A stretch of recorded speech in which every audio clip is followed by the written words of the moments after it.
East Wing was not much. There was not much left from the original. It was over the course of 100 years, it was changed. Just trust the process. This is going to be a magnificent addition to the White House for many years to come. No other president has done what President Trump just did in demolishing the entire East Wing of the White House. It's about $300 million. It's set to do many, many things, including meetings of foreign leaders, including the honoring of foreign leaders. And it's not costing the taxpayers anything. The president is privately funding this ballroom addition to the White House grounds. This is an interior shot of the ballroom. I think there'll be nothing like it. It's being paid for 100% by me and some friends of mine, donors to it. The government's paying absolutely nothing. So some federal laws do require the president to undertake consultation with particular bodies. Over the years, many presidents have made changes. This obviously would be the biggest change, but this was something they've wanted for at least 150 years. Trump's action to demolish part of the East Wing is virtually unprecedented in recent years.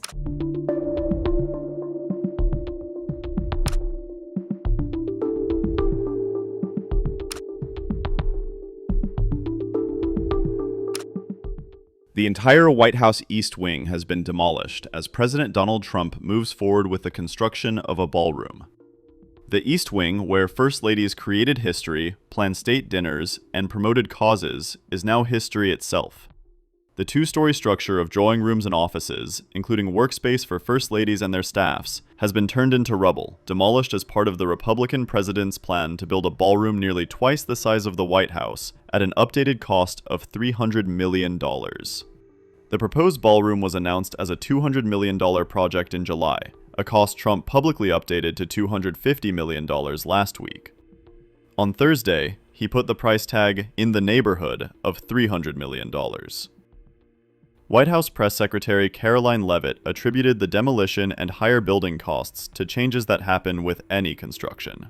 The president has been incredibly transparent. I would reject any notion otherwise when it comes to this ballroom project. It's something he personally has obviously taken an interest into and has talked with all of you in this room many times about. You have seen the model in the Oval Office. Last night he showed that for you. But when this plan was presented and when these renderings, as soon as they were complete, the president directed me to come out here and to share them with all of you. I did an entire opening remarks about what this ballroom project was going to look like. With any construction project, there are changes over time as you assess what the project is going to look like, and we'll continue to keep you apprised of all of those changes, but just trust the process. This is going to be a magnificent addition to the White House for many years to come, and it's not costing the taxpayers anything. The president is privately funding this ballroom addition to the White House grounds. Jennifer. To follow up on that, one thing that's not in the president's model is the East Wing bunker, the president's emergency operations center. Can you say if his update, that $300 million, does that include the cost for upgrading that bunker? Look, like any security enhancements that are made on the White House grounds, those will be made and maintained by United States Secret Service. As for the cost of the ballroom and the construction itself, all of that is going to be, like I've said, privately funded and paid for by the president himself and many generous patriots who have stepped up.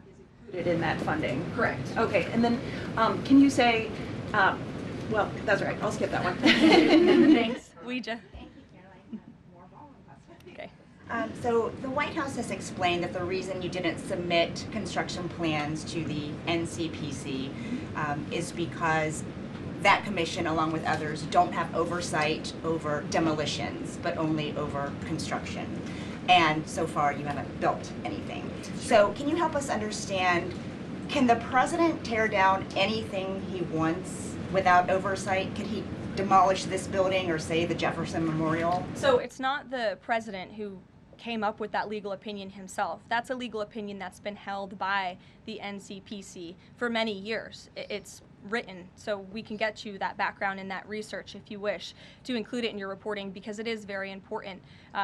They have ruled consistently, their general counsel has said, when it comes to phase one of this project, the tearing down of the current East Wing structure, a submission is not required legally for that. Only for vertical construction will a submission be required, and that's a legal opinion from them, and we are following that legal opinion. And again, I would just add, can any president do such a thing to the White House grounds?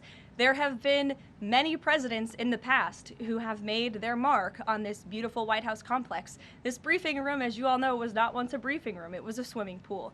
There have been presidents who have completely torn down the executive mansion. If you look at what President Truman did, some of the photos of the construction project that took place in those years, I think sitting here today, we're all grateful for those efforts and the modifications that happened at that time.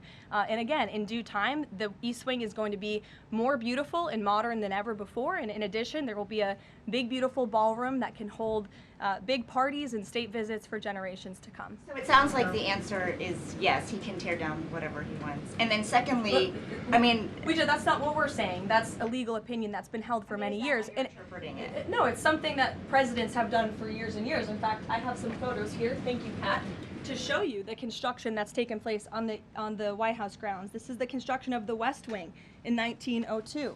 Look at this, the construction of the West Terrace in 1902. These images look quite similar to what you and the American people are seeing today, the construction of the East Terrace as well. You look at the construction of the West Wing expansion in 1934. So look, this is a legal opinion that's been held for many years. Look at, this is 1950. It looks a lot like what you were seeing today. Can he demolish anything he wants? What do you think without that oversight? rubble is? How did that rubble get there? Right, so I'm asking, and then back to the donors. Go ahead, Reagan. Many of Trump said later that some $350 million had been raised for the project, but he remained vague about his personal contribution. Sir, just changing this topic slightly, I see you've got the Yeah. model of the White House and the ballroom. Many people were surprised the entire East Wing is being demolished because you had said initially that the ballroom would just touch or would not. Well, even touch certain it. areas What are being, happened? yeah, Can you tell us what happened? certain areas are being left. We determined that after really a tremendous amount of study with some of the best architects in the world, we determined that really knocking it down, trying to use a little section. You know, the East Wing was not much. There was not much left from the original. It was over the course of 100 years, it was changed. The columns were removed, and it was a much different building. Then a story was added on in 1948, 1949. There was a story added on, which was not particularly nice. And the building was very, very much changed from what it was originally. It was never thought of as being much. It was a very small building. And rather than allowing that to hurt a very expensive, beautiful building that, frankly, they've been after for years. You have that. I brought these along so people could see, but it's, you know, there's a relative, nobody's actually seen anything quite like it. I think it'll be one of the great ballrooms anywhere in the world. It's about $300 million. It's set to do many, many things, including meetings of foreign leaders, including the honoring of foreign leaders. You can see this. This is a plan. If it's got tables so that you honor a foreign leader, we have a proper space. Right now, we have a space that with tables holds about 79 people. And this is a proper kind of a thing. Now, what the White House was doing, as you know, is they were putting tents out on the lawn. This is an interior shot of the ballroom. I think there'll be nothing like it. And it's being paid for 100% by me and some friends of mine, donors to it. The government's paying absolutely nothing. We're also working with the military on it because they want to make sure everything's perfect. And the military is very much involved in this. They want to make sure everything is absolutely beautiful. You can see the kind of interiors that we're talking about. That's an interior of the ballroom. And it's the highest level. And you see it goes beautifully with the White House. I mean, the mix is beautiful. So over the years, many presidents have made changes. This obviously would be the biggest change, but this was something they've wanted for at least 150 years. Many of you have gone to the events where they had, as an example, President Xi, or they had, you know, a leader of one of the countries, including the king and the queen from your favorite country. Absolutely. Frankly. But where they'd be honored, and they'd be in a tent out on the lawn, and it would rain, and it was a disaster. Brian's shaking his head. You know what I'm talking about. And so I thought I'd bring this out because this is going to be probably the finest ballroom ever built, and we're doing it no cost to the country. It's being put, the money's being put in by me and donors, very great patriots actually, and the spirit on the building of it is amazing. We are using little sections of footings and various other things, but that's sort of irrelevant.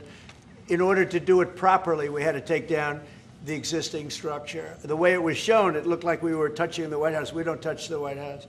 That's a bridge, a glass bridge, going from the White House to the ballroom. Then you get into the lobby of the ballroom, and then you go into the magnificent, the main room. And it's something that has gotten incredible reviews. And just quickly following up on that, sir. I just want a quick follow up on that question. Your response to people who say that you haven't been transparent enough about this. I haven't been transparent? That some of your critics feel it should have gone for a I've review. shown this to everybody that would listen. Third-rate reporters didn't see it because they didn't look. You're a third-rate reporter, always have been. So third-rate reporters didn't look, but anybody that asked, these pictures have been in newspapers.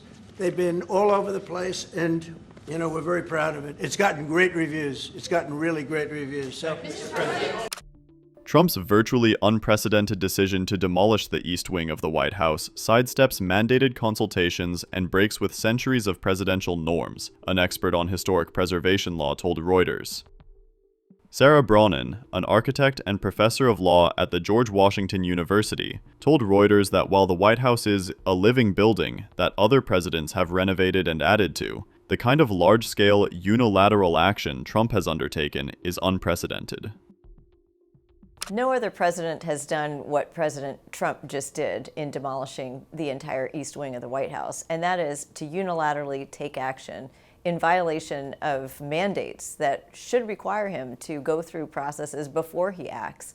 That's pretty disturbing for many Americans. So some federal laws do require the president to undertake consultation with particular bodies that have some jurisdiction, at a minimum in an advising capacity over what happens at the White House. We've also heard from some members of Congress who have said that President Trump needed congressional authorization, and how that plays out between Congress and the White House in the coming days and weeks, we'll see.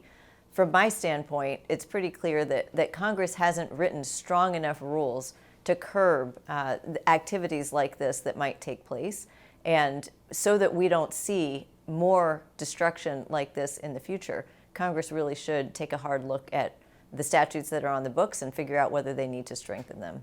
Trump's action to demolish part of the East Wing is virtually unprecedented in recent years.